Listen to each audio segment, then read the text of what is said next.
меня теперь, оказывается, есть штатив в машине. Всем привет, друзья! И сегодня мы начинаем новое путешествие в Перге Антикенте. Он находится недалеко от Анталии, а если быть честно, находится в районе Аксу, после или до аэропорта. Самое ближайшее, в принципе, это место в Анталии, вот, но все равно, чтобы добраться туда, нужна машина. Так как теперь появилась такая возможность, я решила посетить это место. Мы приехали. Перге — это место недалеко от Анталии, и где можно пройтись по улочкам, по которым ходили люди еще 2000 лет назад. И это не преувеличение. Сразу при входе вас попросят купить билет. Для туристов билет составляет где-то 11 евро, для турков, у которых есть Music Card, это 100 лир, и для студентов, которые тоже могут приобрести вот эту карточку, это 50 лир. Сразу при входе нас встречает магазинчик сувениров. Я, к сожалению, туда просто забыла зайти, поэтому вам покажу только вход. Первое сооружение, которое мы увидим, это был то ли Колизей, то ли стадион, но об этом мы, конечно, поговорим чуть позже. Древний город Перге – одно из самых красивых и удивительных мест, находящихся рядом с Анталией, недалеко от аэропорта и района Аксу. Перге у нас был основан в конце бронзового века, примерно в 13 веке, и изначально назывался как Парха. Этот город был частью древнего региона Памфилия, который находился на побережье Южной Азии. Сразу при входе нас встречают две мясистые большие колонны, которые были созданы в 3 веке. И когда-то между ними был главный вход в этот город. Перге был центром античного искусства, а самое главное, можно отнести его скульптуры. Все найденные статуи там находятся в археологическом музее Анталии, и после прогулки по Перге я советую вам его посетить. Еще здесь есть один важный религиозный момент. Перге считается частью маршрута апостола Павла. Именно отсюда начинается один из самых известных походных маршрутов – Путь Святого Павла. Забегая вперед, я хочу сказать, что я удивилась от всей красоты вот этого античного города. И больше всего меня волнует один единственный вопрос: почему это место не такое популярное, как, допустим, тот же самый Олимпос или Сиде Антикенте. Южная базилика – одно из самых тихих, но глубоких мест древнего города Перге. Сейчас она, в принципе, полуразрушена, но часть колонн и апсида все еще на месте. Даже этого достаточно, чтобы почувствовать тот дух времен. Эту базилику начали строить еще в VI веке, когда христианство уже прочно обосновалось в этих местах. Но все началось гораздо раньше. В IV веке при императоре Константине христианство стало официальной религией Римской империи, и тогда новые храмы начали появляться по всей территории. И Перге, в принципе, не стало исключением. Здесь христианская жизнь развивалась активно. Мы точно знаем, что город участвовал в знаменитом Никейском соборе 325 года. Это очень важное событие в христианстве. Но в принципе история христианства и Перге уходит еще глубже, где-то в 1 век. Именно сюда дважды приходил апостол Павел. Он прибыл сюда с Кипра, поднявшись по реке Кестр, читал здесь проповеди, а потом продолжал путь в Антиохию. А на обратном пути он снова приходил в город Перге и говорил о христианстве, прежде чем уйти в Аталею. На сегодняшний момент это Анталия. Южная базилика – это живая память о тех днях. Если стоять внутри нее сегодня, даже среди разрушенных стен можно легко представить, как сюда заходили первые христиане, здесь читали молитвы, собирались общины и строилась новая история. Когда речь идет о городе Перге, все вспоминают колонну, но я хочу также сказать, что есть еще одно популярное место, точнее улица, и это Западная Колоннадная. Она проходит по направлению с востока на запад и соединяет важные точки города. Эта улица была второй по значимости, и, например, она даже вела к некрополю, месту, где хоронили богатых и знатных людей. Ее длина почти полкилометра, и удивительно, что она сохранилась до наших дней.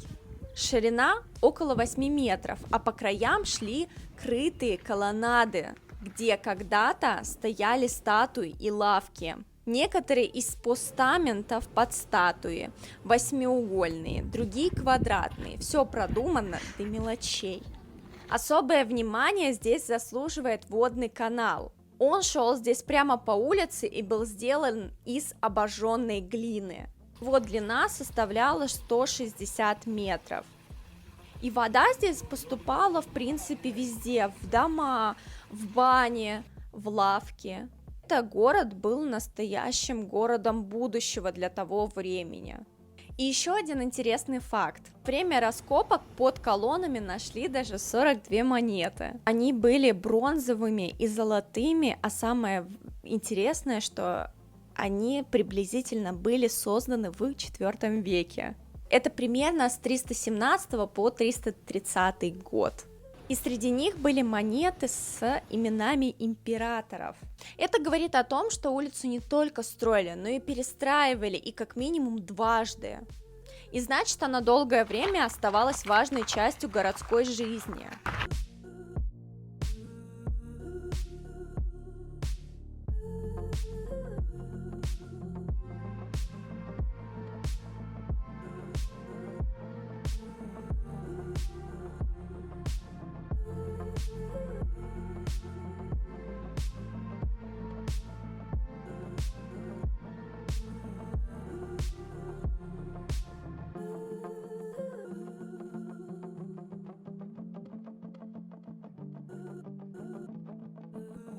Если пройтись по улицам Перге и немного свернуть к северу у подножья Акрополя, можно увидеть одну из самых удивительных построек Перге, а именно фонтан Кёстер. Это не просто место, где текла вода, это был настоящий шедевр, построенный из известняка. Он состоял из двух этажей. Первый этаж был где-то 9 метров, а второй этаж уже был 5 метров высотой. Прошло почти 1800 лет, а этот фонтан двухэтажный, он до сих пор стоит. Фонтан украшала фасадная стена с 3 большими арками, из которых текла вода. А прямо над центральной аркой находилась скульптура, в честь которого назвали этот фонтан.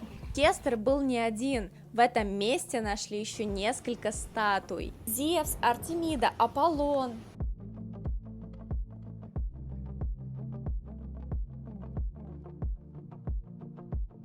И даже 2 изображения императора Адриана, один в одежде, другой полностью обнаженный. Все эти фигуры делали фонтан похожим на настоящую сцену из античного мифа. По статуе императора ученые определили, что фонтан был примерно создан в 117-м, то ли 138 годах нашей эры. Именно тогда правил как раз-таки Адриан. То есть более 1800 лет назад люди собирались здесь, чтобы пообщаться, набрать воду, обсудить какие-то интересы.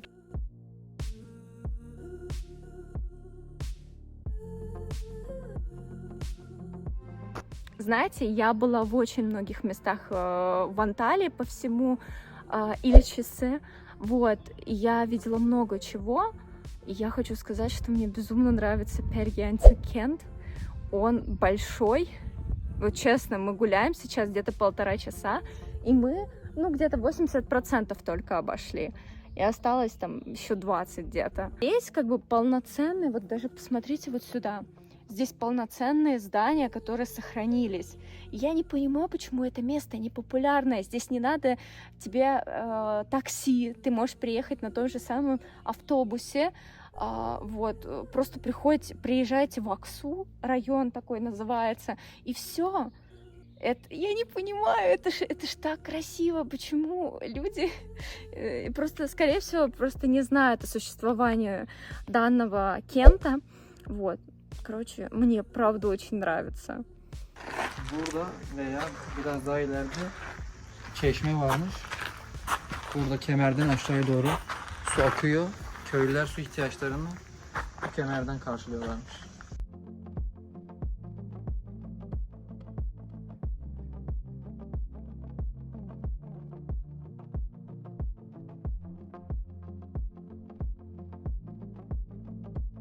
того, что мы узнали в табличках, это место называется Палестра. Вообще, это древняя спортивная школа или считается, в принципе, академией. С этой стороны это был подиум для зрителей. Люди часто выходили туда и смотрели. Также еще в табличке, которая находится там, было написано, что внутри найдена надпись, указывающая, что здание построил человек по имени Юлий Кортун и его жена при императоре Нероле, то есть в первом веке нашей эры.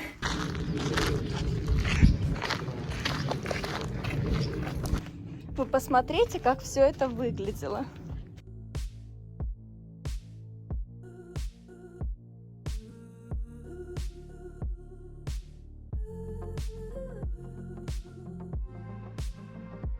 Знаете, я сейчас играю в одну прекрасную игру 2013 вроде года, называется она Skyrim 5, и мне безумно напоминают вот эти руины, те руины, в которые я как раз таки играю и вижу на своей игре.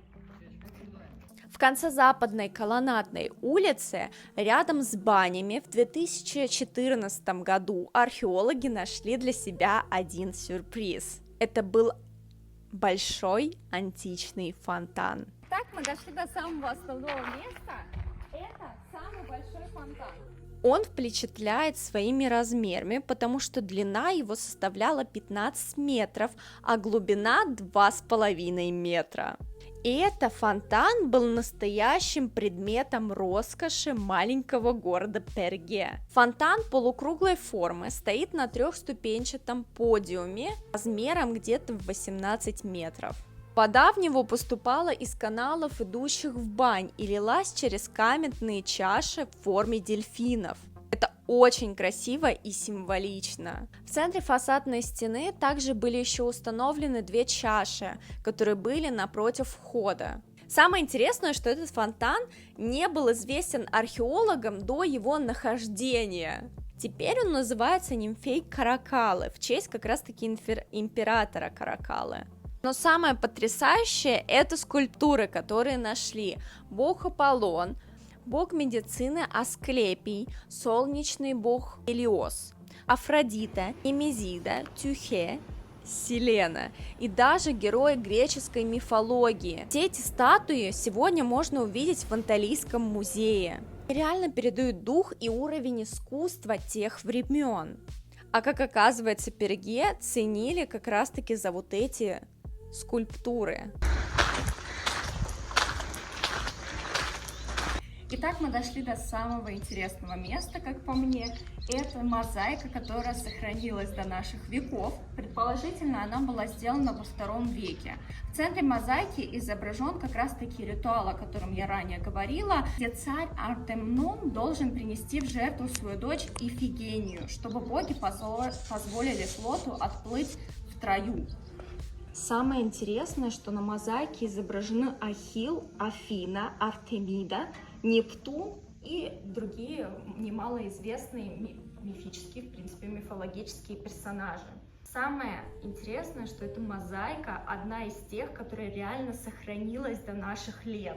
А следом получается, что где-то в V-VI веке ее использовали, в принципе, как христианскую часовню или лечебницу. Вы посмотрите на вот эту красоту. Наши любимые люди не заходили и не портили вот эту прекрасную мозаику. Здесь все как раз-таки огородили.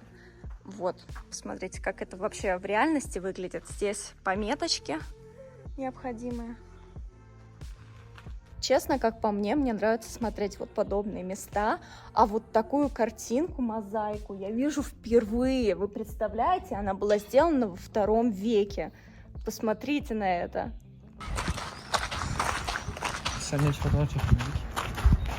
Каюсь, самое интересное здание я вам оставила практически напоследок. У входа в Перге стоит огромная арка с 3 проходами.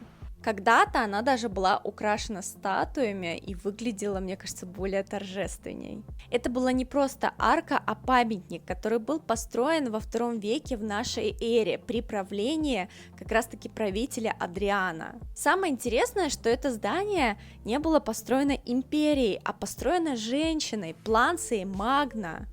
И по сути, она для города Перге сделала такого рода подарок. Самое интересное, что раньше на этом памятнике стояли фигуры императоров: Августа, Нерона, Трояна и Адриана, и также их жен и богинь, которыми поклонялась как раз-таки Перге. Сама арка была частью главного входа Перге. Проходя через нее, человек оказывался как раз-таки на широкой улице, где когда-то ходили горожане. Сейчас, к сожалению, от арки остались только 4 опоры, но даже сейчас, в принципе, по ним видно, насколько масштабной она была. И да, это все построила женщина еще где-то 2000 лет назад. Впечатляет, правда?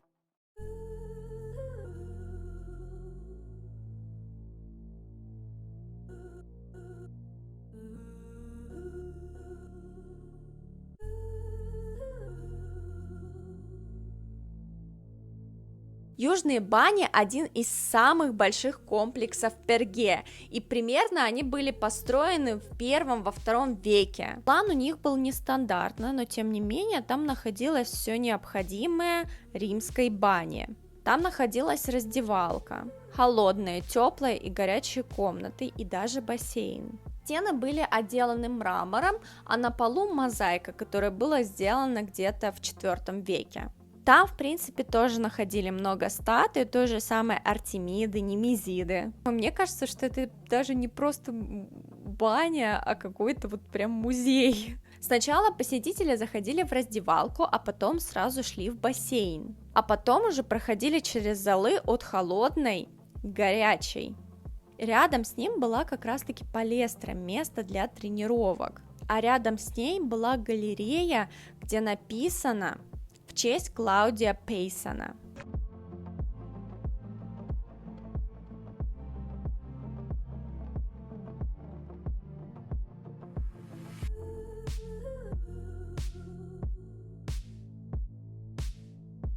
Помните, в начале видео я вам рассказывала о первом месте, которое я увидела, и это был стадион. Самое интересное, что он до сих пор сохранил то былое величие. Даже на секунду показалось, что я побывала в Риме, в том же самом Колизее. Самое интересное, что этот музей был построен во время Римской империи и вмещал в себя в 12 тысяч человек.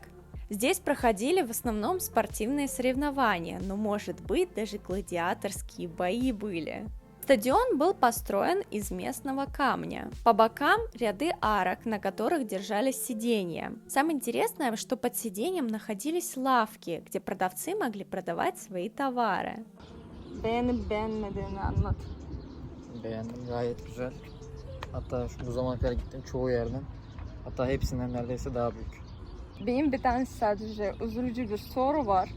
Niye bu yere o kadar popüler değil? Niye kimse gelmiyor yani? Yeni de geliyor da bilmiyorum ya da şu an zamanı mı değil? Yoksa böyle mi her zaman? Az kişi yani. Yeni de biz mesela Side'ye gittik. Side bir sürü insanlar yani. Bir santimetre yer bile yok yani. Tamam da Perge daha güzel. 3 saate gezdik biz yani. Bayağı yürüdüm. Daha güzel ve daha büyük. Çok güzel. Ben beğendim. Sen? Ben de Güzel yani Perge Antik Kenti güzeldi.